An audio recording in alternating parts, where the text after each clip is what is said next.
বেশ অনেকদিন হলো মেয়েকে নিয়ে কোথাও বাইরে ঘুরতে যাইনি। আর ওদিকে দিদির মেয়েটাও অনেক মাস হয়ে গেল বাইরে গেছে পড়াশোনার জন্য।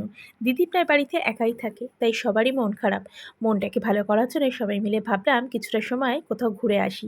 তাই সবাই মিলে ঠিক করলাম বিড়লা মিউজিয়ামে যাব।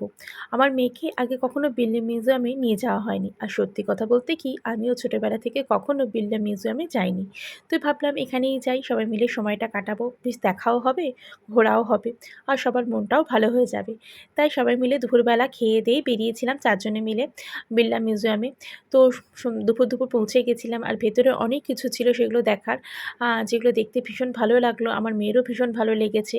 তো অনেকটা সময় কাটিয়েছি, আর তারপরে সেখানে কোল মাইনেও গেছিলাম, যেটা দেখে তো আমার মেয়ের ভীষণ ভালো লেগেছে। শুধু মেয়ের না, আমাদের প্রত্যেকেরই কিন্তু ভীষণ ভালো লেগেছে। আর এখানে একটা 3D শোও ছিল, সেই শোটাও দেখলাম। দেখার পরে বেশ কিছুটা সময় ছিল, আর সেজন্য এখানে এই গার্ডেনটাতে বসেছিলাম। বসে একটু চিপস, কোল্ড ড্রিঙ্ক সবাই মিলে খেলাম, গল্প করলাম, অনেকটা সময় কাটালাম। আর আজকে না এই বিড়লা মিউজিয়ামে অনেক ২-৩টে স্কুলের বাচ্চারাও এসেছিল, যার জন্য খুব ভিড় ছিল। প্রত্যেকটা জায়গাতেই দেখতে একটু টাইম লেগেছে, লাইন পড়েছিল। তো দেখতে, দেখতে কিন্তু প্রায় অনেকটাই সন্ধে হয়ে গেছে, ৬টা বেজে গেছে। তো বিড়লা মিউজিয়ামও ৬টার সময় বন্ধ হয়। তো বেরিয়ে গেছিলাম, আর বেরিয়ে যাওয়ার পরেই ভাবলাম একটু খিদে পেয়েছে। তাই উল্টো দিকে যে হলদিরামটা ছিল, সেই হলদিরামে গেছিলাম সবাই মিলে কিছু খাবো বলে। তো হলদিরামে ঢুকে সবার ১ম ঠিক করা হলো কে কোনটা খাবে। তো ৪ জনের ৪ রকম আইটেম ঠিক করা হলো। আর তারপরে বিভিন্ন কাউন্টার থেকে বিভিন্ন রকম খাবার নেওয়া হলো। দিদি নিয়েছিল দই ফুচকা, মা নিয়েছিল ধোসা, আর আমি আর মেয়ে নিয়েছিলাম চাউমিন। তো সবকিছু খাবার সবাই মিলে ভাগ করে খেলাম। ভাগ করে সবকিছু খাওয়ার আনন্দটাই কিন্তু আলাদা।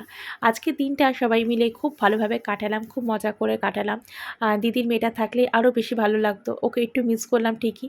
কিন্তু যাই হোক, অনেকদিন পর সবাই মিলে একসাথে ঘুরতে গেলাম, তো বেশ ভালো লাগলো, বেশ ভালোভাবে কাটালাম।